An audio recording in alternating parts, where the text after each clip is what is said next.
wasiir ku-xigeenka wasaaradda qorsheynta iyo horumarinta qaranka Soomaaliland ayaa maanta kormeer ku soo maray qaar ka mid ah mashaariicda horumarineed ee dhanka wax soo saarka casriga ah ee laga hirgelinayo gobolka Maroodijeex waxaana wasiirku soo kormeeray beerta Home Garden oo ku taala deegaanka Gogol Wanaag ee galbeedka magaalada Hargeysa. Mashruucan beerista casriga ah ayaa waxaa fulinayay shirkadda Home Garden oo kaashanaysa hay'adda Geel waxaana mashaariic dhanka wax soo saarka ay ka fulinayaan qaar ka mid ah gobolada dalka. sidoo kale wasiirku waxa uu soo kormeeray xafiiska guud ee shirkadda Home Garden ay ku leedahay magaalada Hargeysa iyo sidoo kale goob loogu talagalay inay ka dukaameystaan dadka beeraleyda ee ku dhaqan guud ahaan Soomaaliland. goobtaasi oo ay ka helayaan dhammaan agabka beeraha sida seedka, nafaqeeyaasha iyo dawooyinka lagula dagaalamo cayayaanka. kormeerkan oo waqti dheer qaatay kadib ayaa waxa uu wasiirku warbixino kala duwan ka dhageystay mas'uuliyiinta shirkadda Home Garden iyo hay'adda Geel waxaana hadaladoodii ka mid ahaa halkan aynu joognaa waxa weeyaan beerta Home Gardens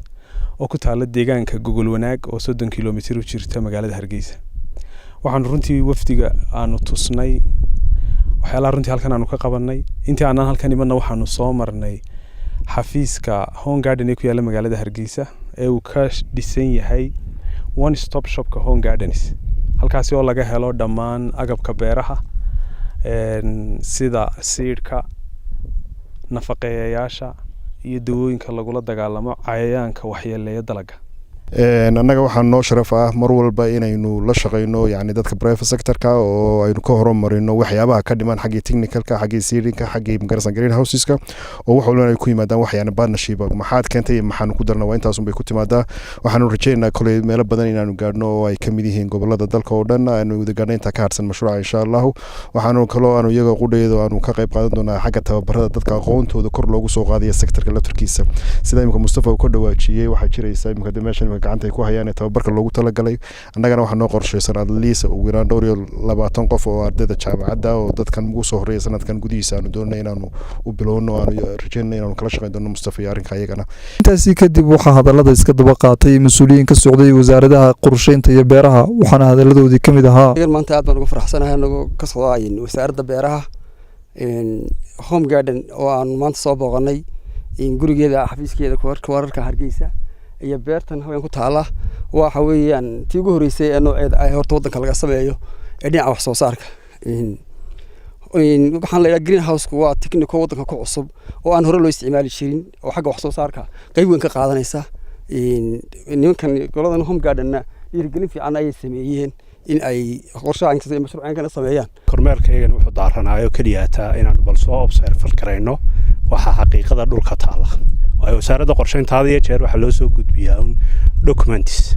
laakiin kanoo kale waxaanu sameynaa markaa inaanu field visit sameyno wasaaradda qorsheynta annagoo sidoo kale u yeedhana hay'adihii line ministerka oo ahaa xagga dawladda iyo hay'adii hawsha fulinaysa labadaba oo saddex geesood had iyo jeer noqdo. taasi waxay keentaa markaa in xaqiiqda lagu soo dhawaado oo wixii indhaha lagu soo arko siday wax u socdaan sidoo kale ummadana loo soo bandhigo si ay u noqoto markaa lessons learning oo ay u noqoto dhiirigelin iyada lafteedu.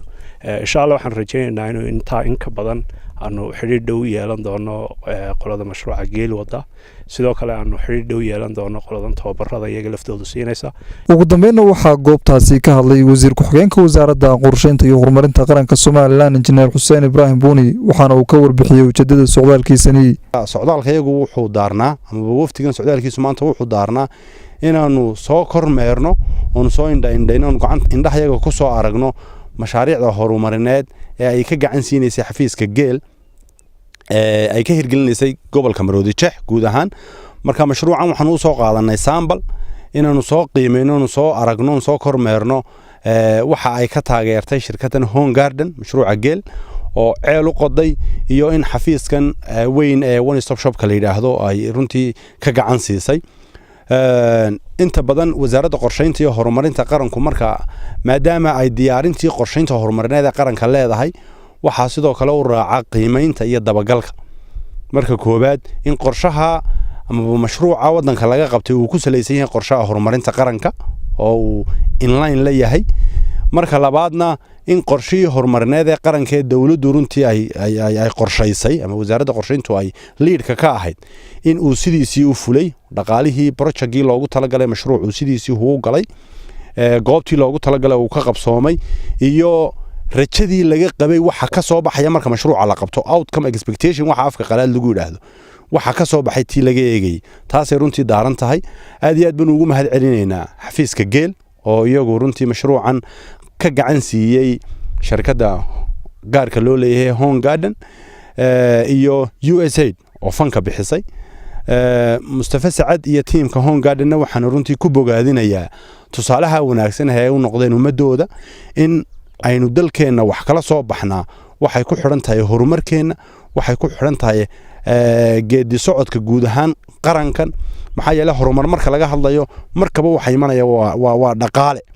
dhaqaaluhuna kobciisa iyo imaatinkiisu wuxuu imanayaa inaynu gacmaheena wax kula soo baxnayno inuu gacmaheena ku dharagno runtii taasi tusaale wanaagsan bay yihiin ay arintii tani u tahay xukuumad ahaanna waanu idinku garab taagannahay waanan idinka mahad celinayna idin tihiin sample ama tusaale marka la doonayo xafiiska geel uu doonayo inuu cid tuso ama cid gaaro private ay doonayso inay wax soo saarkan ka qayb qaadato inaydu idinku tusaale u noqotaan waxa soo saarteen khudaartii maanta waynu cunnay halkan waxaanu ku cunnay shamaamku isagoo dhulka ka bixi jiray maanta laakiin greenhouses laga dhex beeray oo isagoo